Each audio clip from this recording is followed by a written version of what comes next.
This is my Taranis receiver, and it has several audible alerts, including flight modes and that kind of stuff. I also have it set up to play background music. The nice thing about the background music is that you can listen to it anytime you want. The disadvantage is that this speaker that's in here that comes built in is a pretty low quality speaker. Now supposedly there's enough room inside to put a bigger speaker in. I got this speaker off of Amazon. I got 4 of them. It came like this. There's 2 of them stuck together, and here's these 2. I got 4 of them for like $8, and I'm going to attempt to replace this speaker in here with this one. This one is actually 8 ohms and 2 watts. Now, this can't just fit in there because it's a lot bigger than the original one. So you have to have an adapter made, and this is an adapter that was made by PC911. They printed this for me.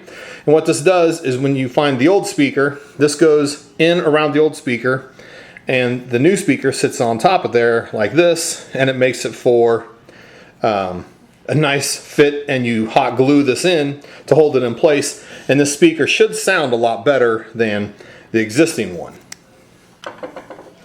First thing we're going to do to replace the speaker is take out the battery, and then we're going to continue to take out the screws that hold this together.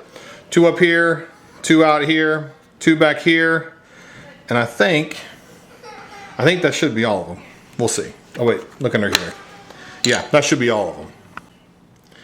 So once you have all 6 screws out, it's ready to take apart. Nice thing is all these screws are all the same, so you don't have to worry about keeping them in order.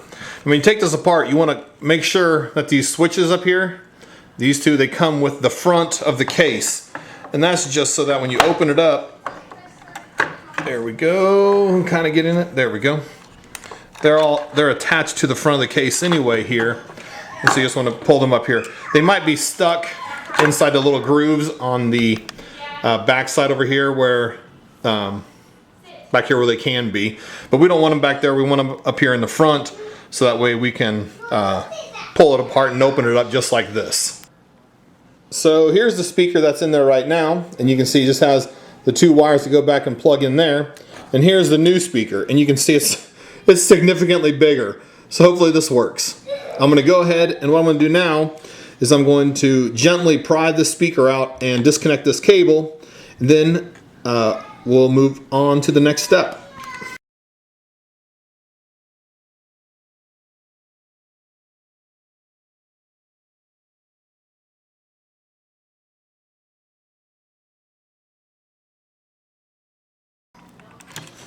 It's held in there pretty good. There we go.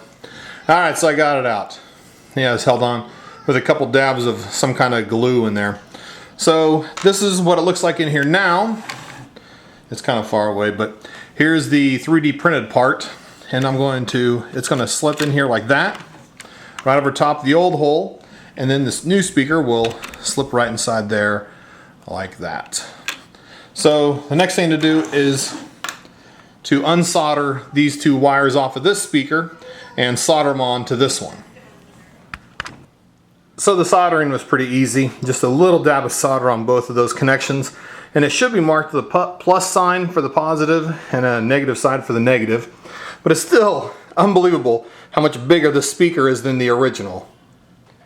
Alright, so it's all ready to go. I got the adapter here, my hot glue gun is hot, and I'm going to put 3 dabs of glue in here, and then I'm going to put this on there as quickly as I can to hopefully get it down in.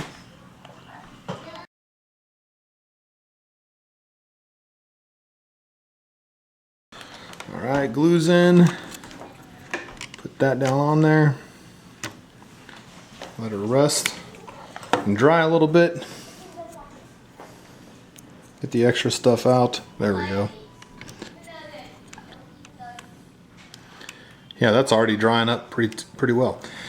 Alright, so that's in. Now the speaker, when we put it in, make sure you put the wires to the back so that you can plug it in. In fact, I'll go ahead and plug it in first, just to make sure it gets in correctly. There we go.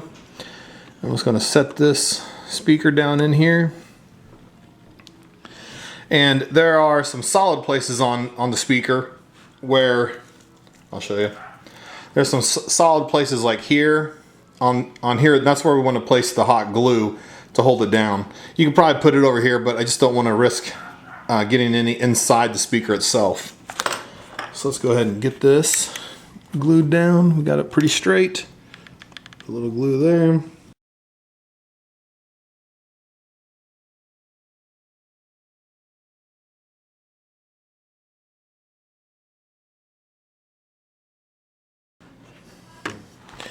All right, I think I got it.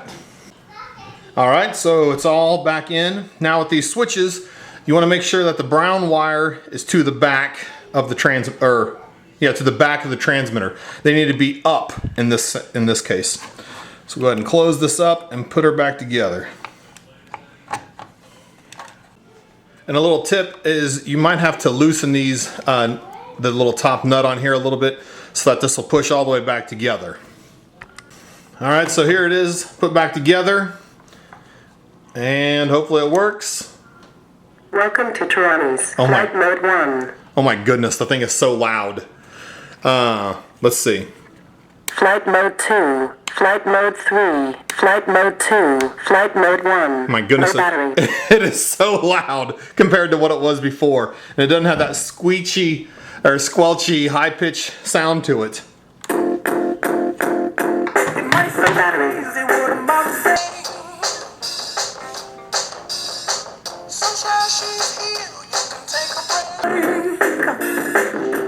And I got my volume on the side.